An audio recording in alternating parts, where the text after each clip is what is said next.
Bonjour à tous les fans du Real Madrid et fans de football en général, j'espère que tout le monde va bien. Aujourd'hui, petit épisode sur l'actualité Real Madrid, mais quand même un grand sommaire aujourd'hui que je vous affiche ici, qu'on va détailler petit à petit. Mais avant ça, je voulais quand même vous remercier les gars, parce qu'on a passé ensemble les 59 000 abonnés. On n'est plus qu'à un petit effort des 60 000 abonnés que je pensais de base atteindre peut-être avec un peu de chance fin août pour mon anniversaire ou alors début septembre. Finalement, on n'est même pas fin juillet qu'on va quasiment déjà les atteindre. Ça me fait super plaisir. Je prends toujours en compte vos conseils dans les commentaires pour améliorer le fond, la forme et aussi les analyses globalement en tout cas de mes vidéos. Et je vois que ça vous plaît, je vois que vous voyez que je travaille dur quand même à chaque fois. Et donc voir qu'on est de plus en plus nombreux chaque jour, bah ça me fait super plaisir. Donc si jamais vous aimez le football, le Real Madrid et tout ça, bah vous êtes au bon endroit. Donc n'hésitez pas à vous abonner et surtout laisser un petit pouce bleu parce que comme ça au moins ça aide à référencer les vidéos et ça fait encore plus plaisir. Enfin bref, commençons cette vidéo d'actualité par une actualité qui va ravir tout le monde, qui va donner le sourire à tout le monde. C'est le fait que Fede Valverde, par rapport à l'affaire Baena, pour laquelle normalement il devait prendre 5 matchs parce que le juge instructeur de la fédération espagnole avait demandé au niveau du sportif qu'il prenne minimum 5 matchs de suspension pour le début de Liga 2023-2024 et donc rater l'ouverture avec notamment le 12 ou 13 août le match à l'extérieur contre Bilbao et d'autres matchs aussi. Bah finalement le juge instructeur de la justice ordinaire qui avait aussi pris l'affaire parce que Baena avait porté plainte à la police au-delà de porter plainte auprès de la Liga et Fédération espagnole, bah le juge instructeur ordinaire a donné en général comme raison que pour faute de preuves et à cause d'incohérences dans les déclarations de Baena et dans le dossier et aussi à cause de la source mystérieuse du conflit vu que Baena notamment avait insulté Valverde et que Valverde n'avait pas pété les plombs pour rien vu que son enfant aussi était remis en cause tout ça dans l'histoire, ben, le juge instructeur ordinaire a déclaré que dans tous les cas, son jugement prévaut sur le sportif car en Espagne forcément et dans n'importe quel pays normalement, les juges ordinaires, les tribunaux normaux prévaut sur les tribunaux sportifs. Donc il a déclaré qu'à cause de tous les flous dans l'affaire, aucune sanction ne sera émise contre Valverde qui pourrait être mis à disposition d'Ancelotti et de l'effectif dès le début de la Liga. Donc un Valverde qui en ce moment en plus commence très bien la pré-saison par un doublé contre le Milan AC, par une bonne présence physique et travaille de mieux en mieux en tout cas pour mieux reprendre la saison qui ne l'a terminée. En tout cas, justice est faite, on est content même si globalement on va aussi condamner le fait que Valverde a quand même employé la violence, tout ça. Au moins l'honneur de sa famille et sauf, il a fait ce qu'il avait à faire, il s'en sort bien, en espérant bien sûr qu'il ne recommence pas à l'avenir, peu importe les raisons. La blessure d'Arda Güler, alors l'autre jour certains m'ont dit que j'avais abusé dans mon titre de vidéo en disant la blessure de Bellingham etc.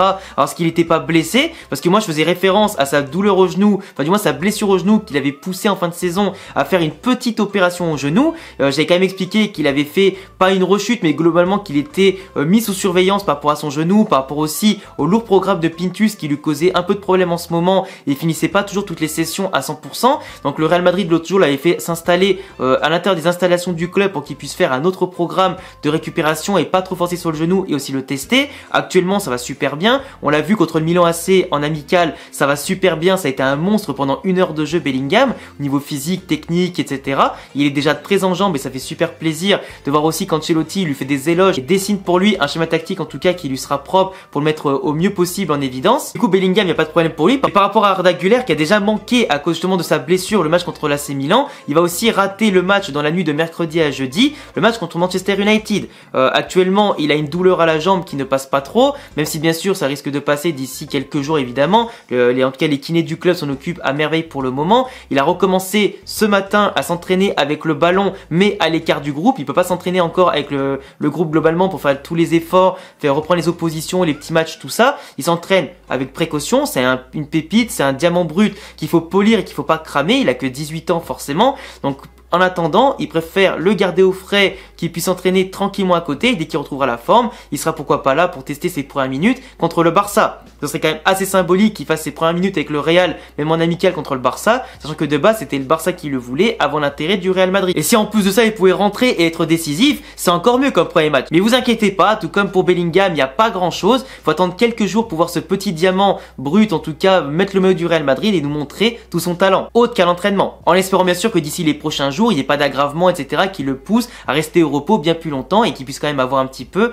de minutes de jeu, prendre du rythme en tout cas dans la pré-saison avant le début officielle en Liga. Lunin est très critiqué en interne du côté du Real Madrid, notamment déjà par rapport à son dernier match contre le Milan AC où Thibaut Courtois n'a même pas rentré une minute, où Lunin a eu tout le loisir pendant 90 minutes de s'exprimer, d'avoir pourquoi pas la chance de montrer un peu ce qu'il vaut.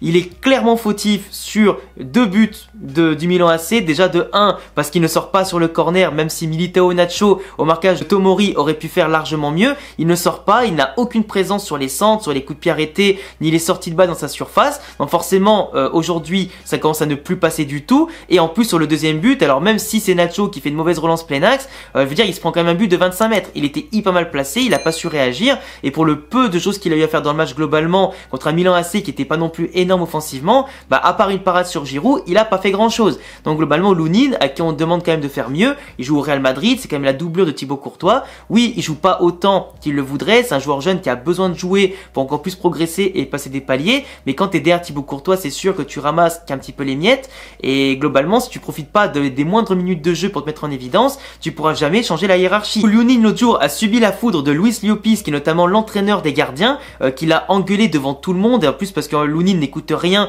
et ne veut pas assumer certaines critiques en tout cas qu'il lui a faites sur certaines actions des matchs et notamment des buts qu'il a encaissés, et du coup Lunin se remet très peu en question. Il est du coup critiqué pour son attitude en interne, et le Real Madrid aimerait bien soit le prêter soit encore le vendre en tout cas à n'importe qui, sauf que Lunin actuellement veut rester au Real Madrid pour prouver son niveau, parce que le Real Madrid eux aimeraient bien faire monter en équipe première Luis Lopez, le gardien justement titulaire du Castilla, qui lui a un grand talent et espagnol formé au club, et qui en tout cas a beaucoup moins déçu dans l'attitude et au niveau du travail que Lunin. Et moi je vous dis, Lunin il a pas vraiment le niveau du Real Madrid, ça se voit que malheureusement il a certes de l'ambition mais il a pas le niveau de ses ambitions, il a pas ce niveau de concentration et d'efficacité. Il a pu faire à des moments quelques bonnes rentrées avec le Real quand Courtois était malade ou blessé ou quoi, mais pour moi il a pas ce qu'il faut pour être en termes d'aura tout ça un grand gardien au Real Madrid, un grand gardien pour un club moyen mais pas dans un très gros club. Mbappé 700 millions, c'est en tout cas ce que tout le monde titre en ce moment sur les réseaux sociaux. Mbappé, alors certes c'est pas encore un joueur du Real Madrid, donc qu'est-ce que ça fait dans une actualité Real Madrid? Faut arrêter de se leurrer les gars, normalement Mbappé d'ici quelques jours il sera un joueur du Real Madrid, et comme actuellement le PSG mène une campagne sur les réseaux en payant des journalistes et tout ce que tu veux pour faire parler de Mbappé, des offres de différents clubs qui ne sont même pas manifestés bien entendu, parce qu'ils savent très bien qu'ils n'ont aucune chance, peu importe les centaines de millions d'euros qu'ils mettront, d'attirer Mbappé, et que s'il part du PSG ne veut que le Real Madrid. Donc pour l'instant c'est qu'une guerre en interne avec le PSG et Mbappé pour savoir s'il touchera une de signature qui lui doivent, ses primes de fidélité, son salaire en intégralité, etc.